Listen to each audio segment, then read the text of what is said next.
বিশাল আয়োজন, এত বড় আয়োজন বাংলা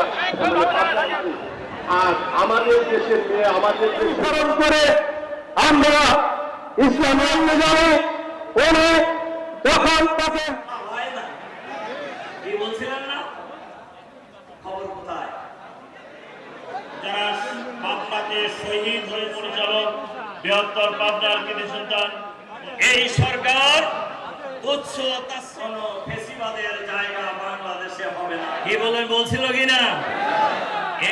এই হত্যাকাণ্ড আন্দোলনকে জনতার মিছিল আরো লম্বা থেকে এদেরকে গ্রেফতার করে বিচারের আওতায়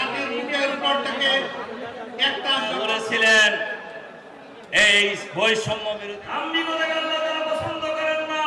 দীর্ঘ 15.5 বছর আমরা যারা শ্বাসরুদ্ধকর অবস্থায় 18 কোটি মানুষ বাংলাদেশে মজলুম হয়ে বসবাস করছিলাম, বিগত আগস্ট মাসের 5 তারিখ মন ভরে আল্লাহ তাআলা আমাদেরকে শ্বাস নেওয়ার তৌফিক দান করেছেন। আমরা আশা করি বর্তমান সরকার তাদের উপর অর্পিত দায়িত্ব যথাযথভাবে পালন করবেন, কিন্তু ইতিমধ্যে আমরা কিছু ব্যতিক্রম, কিছু অসুবিধা দেখতে পাচ্ছি। শিক্ষা কমিশন গঠন করা হয়েছে। এই দেশের শতকরা 99% মানুষ নাস্তিক, তাই না? কি তাহলে কি আস্তিক? আস্তিক আস্তে করে বলতেছে না, না কারো বই পড়াবা। এদেশের মানুষ কি নাস্তিক? আস্তিক আস্তিক। তাহলে আস্তিকদের প্রতিনিধিত্ব সেই শিক্ষা কমিশনের নেই কেন?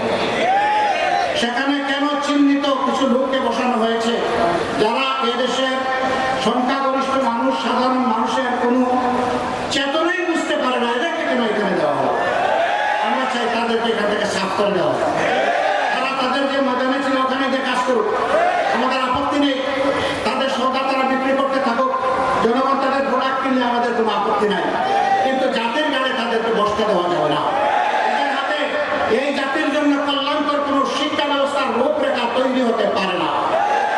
শিক্ষা ব্যবস্থার রূপরেখা প্রণয়নের জন্য সেই মানুষদেরকে দিতে হবে যারা জাতীয় চেতনা ধারণ করে, যারা এই আগস্ট বিপ্লবের চেতনা ধারণ করে, তাদেরকে এখানে বসাতে হবে।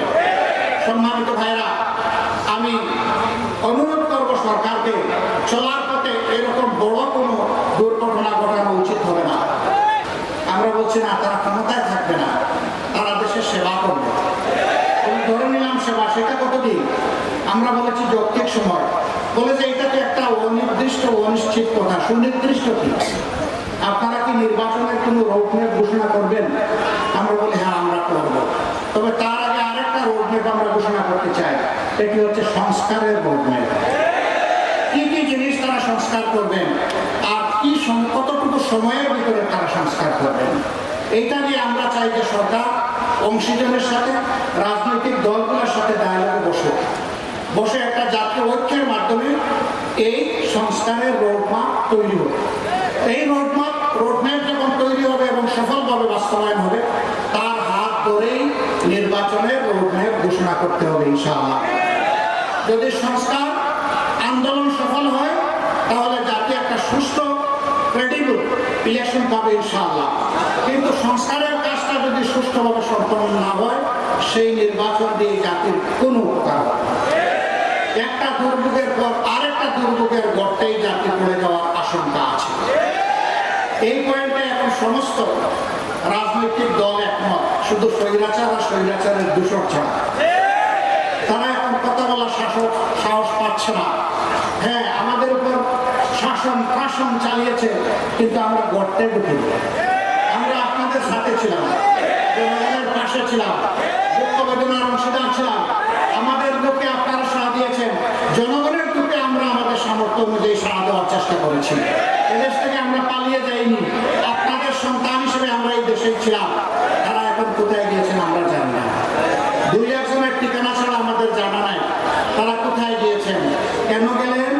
নিশ্চয়ই তারা অনুভব করেছেন তাদের পাপের বোঝা এত ভারী, জনগণের সামনে আসার তাদের সৎসাহস নেই। এরকম একটা গণহত্যাকারী দল জনগণের সামনে দল হিসেবে আসার সকল নৈতিক অধিকার তারা হারিয়েছে। ঐতিহ্যবাহী এডওয়ার্ড কলেজ মাঠে আজকের এই সুধীর সমাবেশ টগবগ ভারী পাথর সরিয়ে দিয়েছেন। অন্যায়ভাবে গায়ের জুড়ে এই জাতির উপর মালিক হয়ে যারা দাবকে বেরিয়েছিলেন, যারা জাতির সকল অধিকার কেড়ে নিয়েছিলেন, ন্যায়সঙ্গত প্রত্যেকটি আন্দোলন এবং দাবিকে গায়ের জুড়ে বুলেট এবং বেয়নেট দিয়ে যারা থামিয়ে দেওয়ার প্রয়াস চালিয়েছিলেন, হাজার হাজার কর্মীদেরকে গুম করা হয়েছে, ফোন করা হয়েছে, আয়না করে পাঠিয়ে দেওয়া হয়েছে। যে তো মারা গেল, লাশ পেয়েছে তার পরিবার, যাকে গুম করা হয়েছে তার পরিবার কিছুই পেল না। আজ পর্যন্ত তারা জানে না তাদের প্রিয়জন আপনজন কোথায় আছে। এখনো চোখের পানি দিয়ে বলে, আল্লাহ হে রব্বুল আলামিন, তুমি আপনজনের সন্ধান দাও।